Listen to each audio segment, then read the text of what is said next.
नमस्कार साथियों, मैं आज अति महत्वपूर्ण सेशन के साथ आपके सामने पुनः उपस्थित हुआ हूं ताकि आने वाला एग्जाम में आपको अधिक से अधिक मदद मिल सके। तो जो भी बीपीएससी टीचर एग्जामिनेशन का तैयारी कर रहे हैं दोस्तों, सभी वीडियो आप देखने का प्रयास कीजिएगा। एक एक वीडियो जो है ना आपके एग्जाम मॉडल तैयार किया जा रहा है। पहला क्वेश्चन है, भारतीय संघवाद को सहकारी संघवाद किसने कहा था? भारतीय संघवाद को सहकारी संघवाद किसने कहा था? तो सहकारी जो संघवाद कहा था वो जी ऑस्टिन ने कहा था। किसने कहा था? जी ऑस्टिन ने कहा था। ऑप्शन क्या हो जाएगा? ऑप्शन बी हो जाएगा। क्लियर?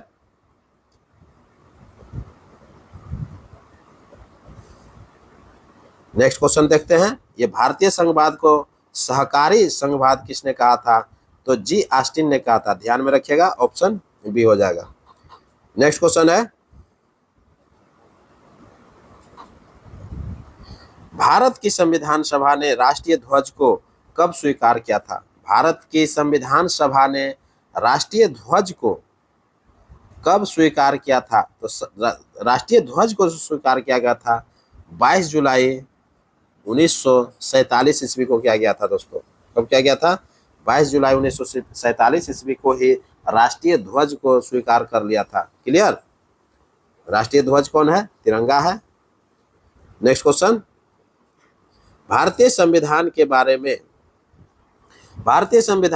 में यह कथन किसका है कि भारतीय संविधान अधिक कठोर तथा अधिक लचीली के मध्य एक अच्छा संतुलन स्थापित करता है? यह किनका कथन था? ये जो है कथन केसी व्हीलर का था। किसका था? केसी व्हीलर का था। ऑप्शन क्या हो जाएगा? ऑप्शन सी हो जाएगा। नेक्स्ट क्वेश्चन है, भारत में राजनीतिक सत्ता का प्रमुख स्रोत कौन है? भारत में राजनीतिक सत्ता का प्रमुख स्रोत कौन है? तो ये जनता होता है दोस्तों।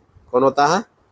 राजनीतिक सत्ता का जो प्रमुख स्रोत होता है वो जनता ही होता है। ऑप्शन सी हो जाएगा। नेक्स्ट क्वेश्चन है, सर्वप्रथम संसदनात्मक सरकार किस देश में आरंभ की गई थी? सर्वप्रथम संसदनात्मक सरकार किस देश में आरंभ की गई थी? तो ये यूके में किया गया था। ब्रिटेन में किया गया था, यूनाइटेड किंगडम। क्लियर? सर्वप्रथम जो संसदनात्मक सरकार किस देश में प्रारंभ किया गया था? तो ब्रिटेन में किया गया था। ऑप्शन ए हो जाएगा। क्लियर? नेक्स्ट क्वेश्चन है, अध्यक्षात्मक। देखिए, अध्यक्षात्मक शासन का उदय, जो कि अध्यक्षात्मक शासन का जो उदय माना जाता है सर्वप्रथम, वो अमेरिका में माना जाता है। ऑप्शन क्या हो जाएगा? ऑप्शन बी हो जाएगा। यही क्वेश्चन पूछा जा रहा है कि अध्यक्षात्मक शासन का उदय सर्वप्रथम किस देश में हुआ था? तो अमेरिका में हुआ था। क्लियर? तो ऑप्शन यूएसए हो जाएगा, बी हो जाएगा। नेक्स्ट क्वेश्चन है, कौन सा जीव केवल भारत में ही पाया जाता है? देखिए, बहुत इंपॉर्टेंट क्वेश्चन है। कहता है कि कौन सा जीव केवल भारत में ही पाया जाता है? तो घड़ियाल जो आप देखते हैं, जिसको मगरमच्छ बोलते हैं, घड़ियाल जो है सिर्फ भारत में ही पाया जाता है दोस्तों। तो ऑप्शन क्या हो जाएगा? ऑप्शन सी हो जाएगा। नेक्स्ट क्वेश्चन है, कोनार बांध किस नदी पर बना है? कोनार बांध जो है किस नदी पर बना है? तो वो दामोदर नदी पर बना है। कोनार बांध कहाँ बना हुआ है? दामोदर नदी पर बना हुआ है। ऑप्शन सी हो जाएगा। दामोदर नदी को क्या कहा जाता है? बंगाल का शोक नदी के नाम से जाना जाता है। ये भी ध्यान में रखिएगा। और जबकि बिहार का शोक नदी अगर पूछेगा तो कोसी हो जाता है। क्लियर? नेक्स्ट क्वेश्चन है, बिहार में रज्जू मार्ग कहाँ है? देखिए, रज्जू मार्ग पूछ लिया है, बहुत इंपॉर्टेंट है। बिहार में रज्जू मार्ग कहाँ है? तो बिहार में जो रज्जू मार्ग का निर्माण किया गया है वो राजगीर में किया गया है। कहाँ किया गया है? राजगीर में किया गया है, नालंदा के राजगीर में। क्लियर? ये नालंदा जिला में पड़ता है राजगीर। तो इस तरह से आप ध्यान में रखिएगा। क्लियर हो गया होगा। ये 1972 ईस्वी में जापान के द्वारा बनाया गया था। ये भी ध्यान में रखिएगा। ये रज्जू मार्ग जो बनाया गया है राजगीर में, वह किसके द्वारा बनाया गया है? तो जापान के द्वारा बनाया गया। कब बनाया गया है? तो 1972 ईस्वी में। क्लियर?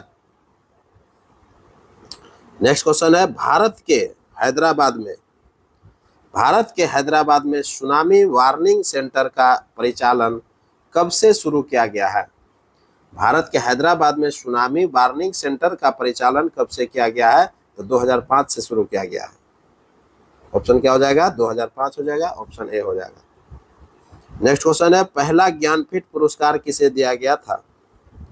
पहला ज्ञानपीठ पुरस्कार किसे दिया गया था? तो जी शंकर कुरुप को दिया गया था। किसको क्या दिया गया था? जी शंकर कुरुप को दिया गया था। ध्यान में रखिएगा, ऑप्शन बी हो जाएगा। नेक्स्ट क्वेश्चन है, मंदार पर्वत कहाँ है? मंदार पर्वत सभी लोग जानते हैं, ये बांका में है। क्लियर, ऑप्शन ए हो जाएगा। नेक्स्ट क्वेश्चन है, URL का फुल फॉर्म क्या है? URL का फुल फॉर्म क्या है? तो यूनिफॉर्म रिसोर्स लोकेटर होता है। यूनिफॉर्म रिसोर्स लोकेटर होता है। ऑप्शन क्या हो जाएगा? ऑप्शन सी हो जाएगा। क्लियर।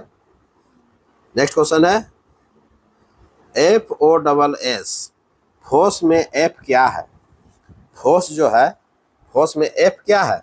तो फोर्स के बारे में हम लोग देखते हैं, इसका पहले फुल फॉर्म जानना गया, तब यह एफ के बारे में हम लोग, कोई भी पूछेगा तो निकल जाएगा। तो एफ के बारे में पूछ रहा है, free and open source software होता है। Free and open source software.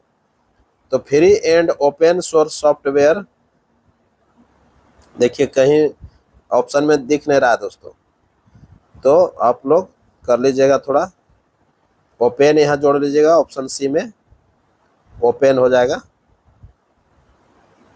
Free and open source software होता है, इसका फुल फॉर्म क्या होता है? Free and open source software. Clear, तो ऑप्शन सी हो जाएगा। क्लियर, इसमें ओपन जोड़ लीजिएगा यहाँ पर एंड के बाद। तो एफ का मतलब क्या हो जाएगा? फ्री हो जाएगा। यहाँ एफ का मतलब क्या लिखा हुआ है? फ्री लिखा हुआ है। क्लियर। ओ का मतलब क्या लिखा है? ओपन लिखा हुआ है। एस का मतलब क्या लिया? सोर्स, फिर एस का मतलब सॉफ्टवेयर। क्लियर हो गया होगा। नेक्स्ट क्वेश्चन की ओर बढ़ते हैं। बिहार में लोकसभा में सीट कितना है? बिहार में लोकसभा सीट कितना है? तो बिहार में जो लोकसभा सीट है वो 40 है। कितना है?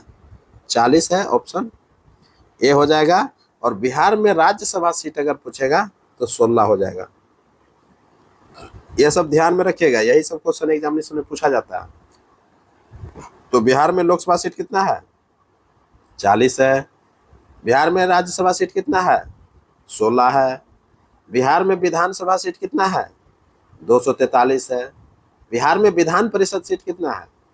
तो 75 है। क्लियर हो गया होगा। 16, 40, 75 और 243, ये 4 बातें हम बोले हैं। ये चारों अलग अलग बात है। बिहार में लोकसभा सीट 40 है, बिहार में राज्यसभा सीट 16 है, बिहार में विधान परिषद सीट 75 है, बिहार में विधानसभा का सीट 243 है। क्लियर हो गया होगा। अब नेक्स्ट क्वेश्चन की ओर बढ़ते हैं। बिहार परस्तर युगीन अवशेष कहाँ से मिले हैं?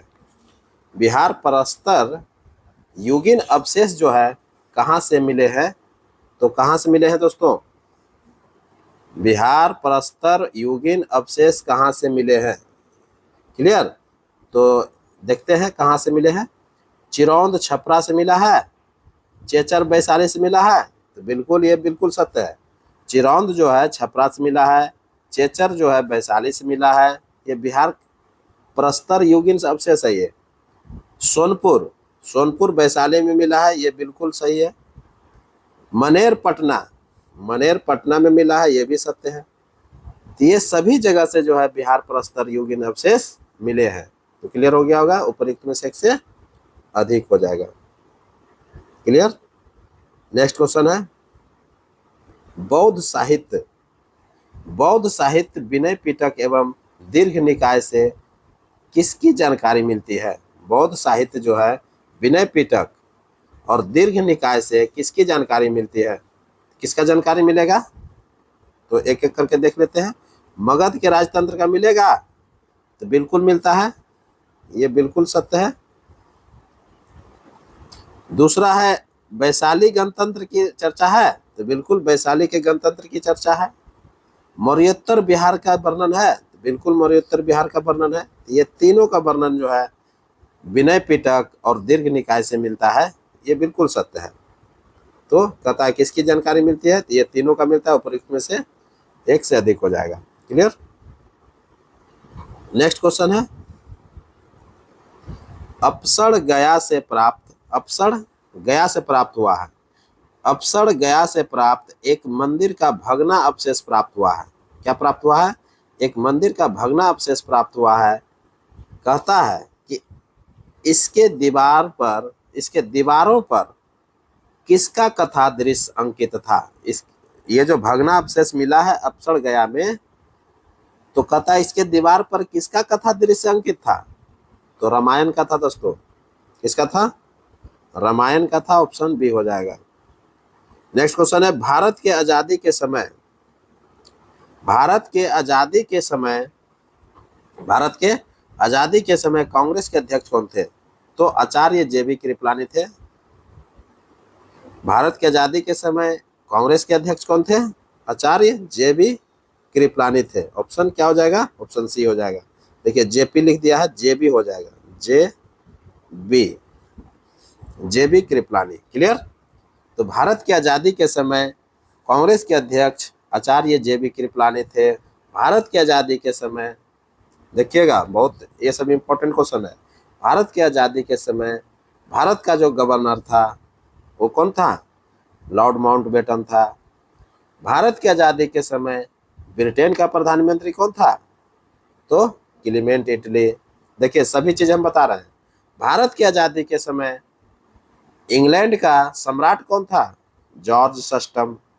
तो इन सभी पॉइंट्स को आप कलेक्ट करके रखिएगा, तभी जाकर के आपको एग्जामिनेशन में मजा आएगा और एक एक आंसर जो है आपको देने में बहुत सुविधा मिलेगा और आपका सिलेक्शन लिस्ट में नाम सुनिश्चित होगा दोस्तों।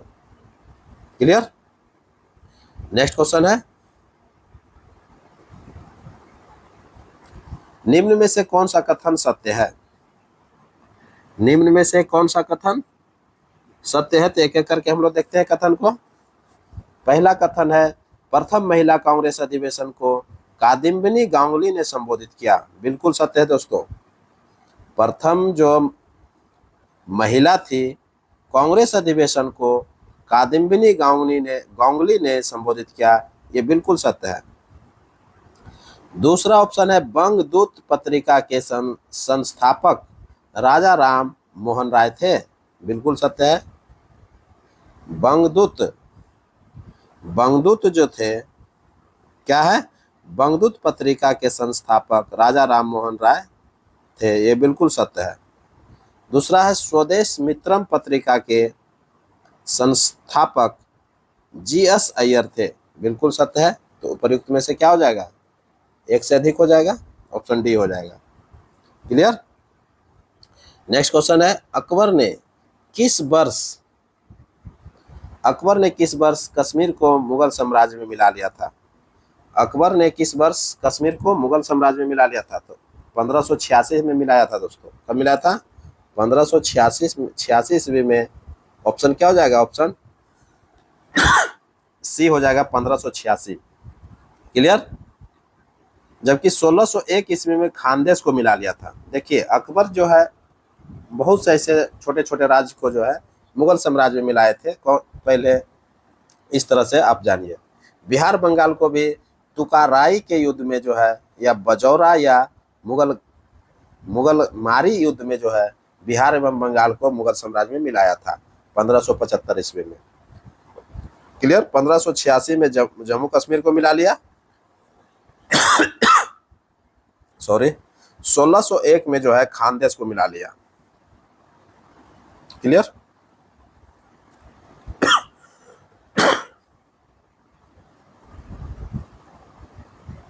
नेक्स्ट क्वेश्चन की ओर बढ़ते हैं। लिटिल कार्पोरल के नाम से जाना जाता है। लिटिल कार्पोरल के नाम से कौन जाना जाता है, तो नेपोलियन बोनापार्ट को जो है, नेपोलियन बोनापार्ट को क्या करते हैं, क्या कहते हैं, लिटिल कार्पोरल के नाम से जाना जाता है। क्लियर। नेक्स्ट क्वेश्चन है, लुई 16वां लुई 16वां फ्रांस की गद्दी पर कब बैठा? तो लुई 16वां जो फ्रांस की गद्दी पर बैठा था 1774 में बैठा था। कब बैठा था? 1774 ईस्वी में बैठा था। जबकि लुई 16वां को फांसी जो दे दिया गया था वो 21 जनवरी 1793 को दे दिया गया था। कब दे दिया गया था? 1793 ईस्वी को जो है इनको फांसी दे दिया गया था। क्लियर? नेक्स्ट क्वेश्चन है फ्रांस एवं पर्सा के मध्य, फ्रांस एवं पर्सा के मध्य जो है सेडौन का युद्ध हुआ था। कब हुआ था? तो सेडौन का जो युद्ध हुआ था 1 सितंबर 1870 ईस्वी को हुआ था। क्लियर? तो ऑप्शन सेडौन का युद्ध हो गया, फ्रांस एवं पर्सा के मध्य हो गया। इसमें पर्सा जीत गया था और फ्रांस जो है हार गया था। फ्रांस के तरफ से नेपोलियन हार गया था। फ्रांस का उस समय सम्राट कौन था? नेपोलियन था, जो कि हार गया था। और विजेता जो थे वो पर्सा जीत गया था। क्लियर? सेडौन के युद्ध में। क्लियर रखिएगा। ये पर्सा कहाँ था? तो ये जर्मनी में पड़ता है। नेक्स्ट क्वेश्चन है अमेरिकी गृह युद्ध, अमेरिकी गृह युद्ध का शुरुआत किस राज्य से हुई थी? अमेरिकी गृह युद्ध का जो शुरुआत हुआ था ये दक्षिणी कैरोलिना से हुआ था। दक्षिणी कैरोलिना जो राज्य है उसी से ये प्रारंभ हुआ था। ऑप्शन बी हो जाएगा। क्लियर? ये नेक्स्ट क्वेश्चन है निम्न कथन में से कौन सा सत्य है? निम्न कथन में से कौन सा सत्य कथन है? एक एक करके हम लोग देखेंगे। पहला कथन है मैं ही राज्य हूं। पहला कथन है मैं ही राज्य हूं और मेरे शब्द ही कानून है। लुई 14वां का कथन था। मैं ही राज्य हूं और मेरे शब्द ही कानून है। यह किसका कथन था? लुई 14वां का था। यह बिल्कुल सत्य है। दूसरा है पूर्ण जागरण काल में चित्रकला का जनक जियाटो को माना जाता है। पूर्ण जागरण काल जो हुआ था, पुनर्जागरण काल, ये पुनर्जागरण काल कर लीजिएगा आप लोग। पुनर्जागरण काल में क्या है? पुनर्जागरण काल में चित्रकला का जो जनक था वो जियाटो को माना जाता है। क्लियर? तीसरा है अकबर की जीवन तथा, अकबर की जीवन कथा हो जाएगा। ये तथा कर दिया है, कथा कर लीजिएगा आप लोग। अकबर की जीवन कथा, देखिए थोड़ा सा गलती कर दिया है, आप लोग सही कर लीजिएगा। अकबर की जीवन कथा अबुल फजल ने लिखी थी। बिल्कुल सत्य है दोस्तों। अकबर का जो जीवन कथा लिखा गया है वो अबुल फजल के द्वारा लिखा गया था। ये बिल्कुल सत्य है। ये उपर्युक्त तीनों कथन सत्य हो गया, तो ऑप्शन डी हो जाएगा, उपर्युक्त में से एक से अधिक। नेक्स्ट क्वेश्चन है किस गुप्त शासक ने अपने बड़े भाई की हत्या करके सत्ता प्राप्त किया था? देखिए गुप्त शासक की चर्चा हो रहा है, कह रहा है कि कौन सा गुप्त शासक था जो कि अपने बड़े भाई की हत्या करके सत्ता प्राप्त किया था? तो चंद्रगुप्त द्वितीय थे। कौन थे? ऑप्शन क्या हो जाएगा? चंद्रगुप्त द्वितीय हो जाएगा, ऑप्शन ए हो जाएगा। क्लियर? तो चंद्रगुप्त द्वितीय जो थे अपने बड़े भाई की हत्या किया था। किसका हत्या किया था?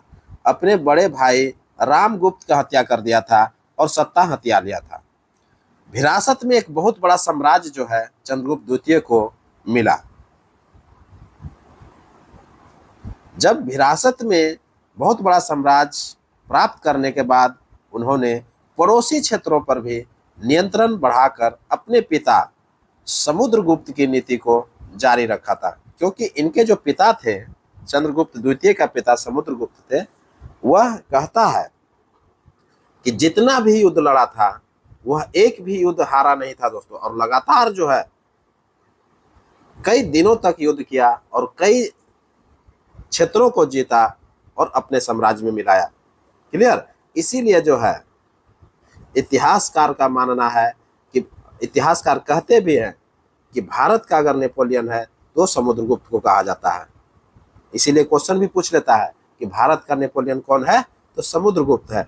समुद्रगुप्त के रास्ते पर ही चल करके विक्रमादित्य, जिसको चंद्रगुप्त द्वितीय अर्थात विक्रमादित्य के नाम से विख्यात हुआ, चंद्रगुप्त द्वितीय ने भी अपना क्षेत्र को क्या किया? बढ़ा करके अपने पिता को की नीति को अनुसरण किया। विक्रमादित्य जो है समुद्रगुप्त का पुत्र था और चंद्रगुप्त प्रथम का पोता था।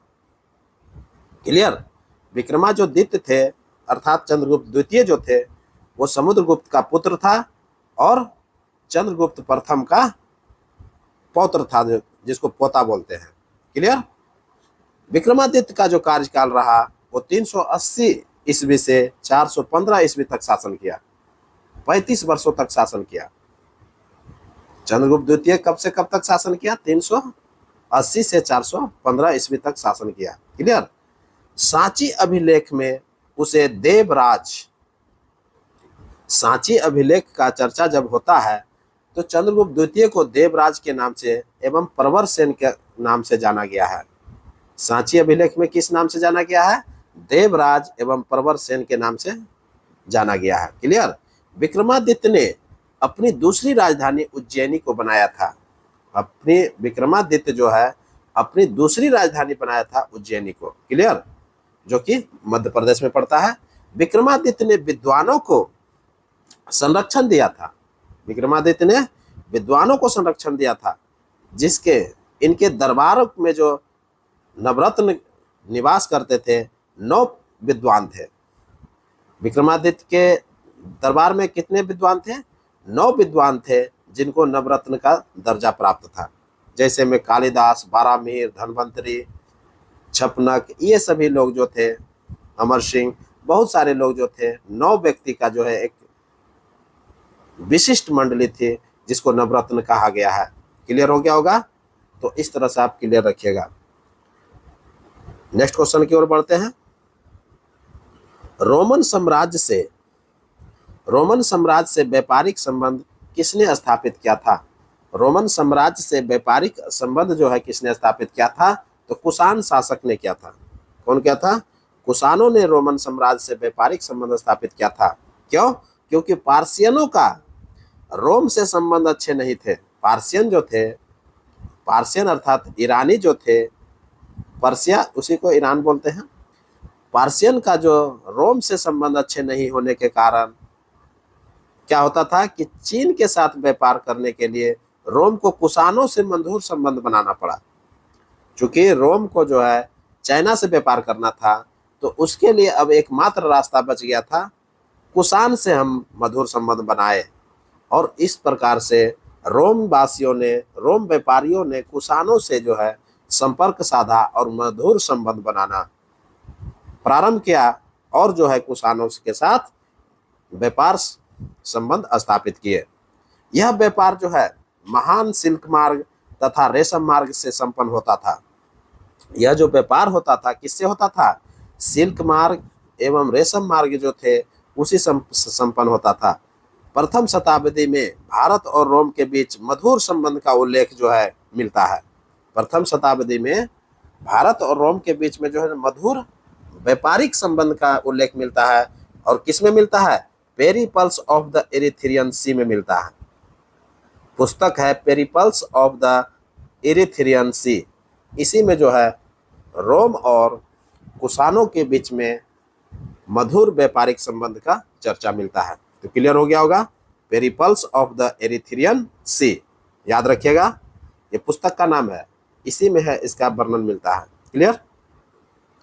Next question. मुगल शासक बिंदुसार का चिकित्सक कौन था?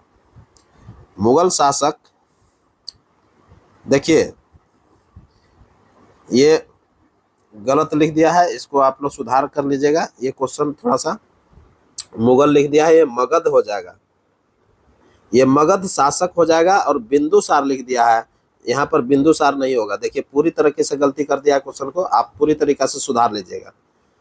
मगध शासक बिंबिसार लिखिएगा। क्या लिखिएगा? मगध का शासक, मगध शासक बिंबिसार कौन थे? बिंबिसार थे, बिंबिसार।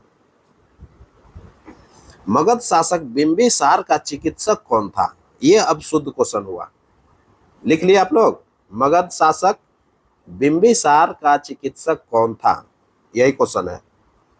तो जीवक था। आंसर क्या हो जाएगा? जीवक हो जाएगा। क्लियर। ये मगध शासक बिंबिसार जो थे ये हर्यक वंश के संस्थापक के रूप में माना जाता है। बिंबिसार को हर्यक वंश का संस्थापक माना जाता है, जो कि 544 ईसा पूर्व से 492 ईसा पूर्व तक शासन करता है। क्लियर। इसी बीच में जीवक का चर्चा चिकित्सक के रूप में देखने के लिए मिलता है, जो कि गौतम बुद्ध के सेवा में भी बिंबिसार भेजते हैं। क्लियर। तो इस तरह से आप ध्यान रखिएगा। नेक्स्ट क्वेश्चन है, सुखदेव भगत सिंह राजगुरु को कब फांसी दे दी गई? ये तीनों अलग अलग है, अलग अलग कर लीजिएगा, कॉमा दे दीजिएगा। सुखदेव भगत सिंह और राजगुरु, सुखदेव भगत सिंह और राजगुरु, ये तीन व्यक्ति हैं। ये तीनों को फांसी कब दे दी गई? तो 23 मार्च 1931 को दे दिया गया था। कब दे दिया गया था? 23 मार्च 1931 हो जाएगा, ऑप्शन ए हो जाएगा। क्लियर। सुखदेव भगत सिंह राजगुरु को जो फांसी दे दिया गया था, ये सॉन्डर्स की हत्या के कारण दे दिया गया था। सॉन्डर्स की हत्या के अभियोग में जो है सुखदेव भगत सिंह राजगुरु को फांसी दे दिया गया था 23 मार्च 1931 ईस्वी को। क्लियर हो गया होगा। तो अब इसी के साथ हमको ये सुखदेव भगत सिंह और राजगुरु को जो फांसी दे दिया गया था 23 मार्च 1931 ईस्वी में, ये लाहौर के सेंट्रल जेल में दे दिया गया था। ये भी ध्यान में रखिएगा, ये एक बहुत बड़ा पॉइंट था। ये भी हम बोल दिए कि लाहौर के सेंट्रल जेल में सुखदेव भगत सिंह और राजगुरु को फांसी दे दी गई थी 23 मार्च 1931 ईस्वी को। क्लियर। इसी के साथ अब हमको इजाजत दीजिए। मैं पुनः आपके सामने एक नए वीडियो के साथ उपस्थित होगा। तब तक के लिए पढ़िए और नेक्स्ट वीडियो का इंतजार कीजिए। नमस्कार, जय हिंद।